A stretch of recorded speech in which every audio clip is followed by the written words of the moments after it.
na muovu anatahadharishwa awe ana mazingatio, kwa sababu siku ya Kiyama kutakuwa kuna mizani.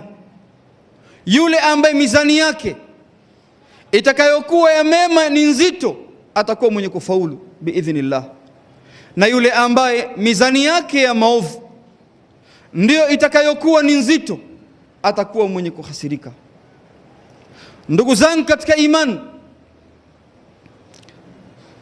wengi katika wanazuoni bali masalafi ridwanullahi alaihim walikuwa wakiifanyia kazi aya hii katika maisha yao. Miongoni ni Ibrahimi Taimi alayhi rahmatullah, alikuwa mara nyingi anasema shay'ani qati'an ladhata ad-dunya, mambo mawili yanakata kabisa kwangu mimi ladha ya maisha ya ulimwengu: tamaa, starehe ya maisha ya ulimwengu. Napokumbuka kuna mambo mawili yananistopisha na starehe na ladha ya ulimwengu. Anasema dhikrul maut, napokumbuka kwamba ipo siku roho yangu itaachana na mwili wangu. Itakuwaje siku ambayo atakaontelemkia malakul maut? Je, siku hiyo Mola wangu atakuwa yuko radhi na mimi? Je, siku hiyo nitakuwa kwenye hali ya namna gani? Napokumbuka siku hiyo, napokumbuka hatua hiyo, basi wallahi ladha ya maisha ya ulimwengu inaniondoka. Lakini jambo la pili, waluqufu baina yadayhi subhana, napokumbuka kwamba baada ya kifo kuna maisha ya barzakh, maisha ya kaburini, lakini ipo siku nitafufuliwa nisimamishwe katika mahakama ya Allah.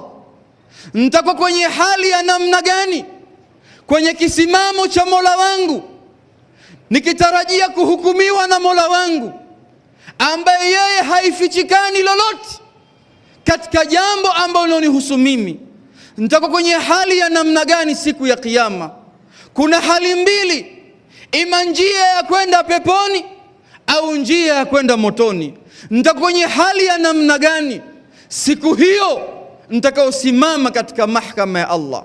Kwenye hali ya namna gani?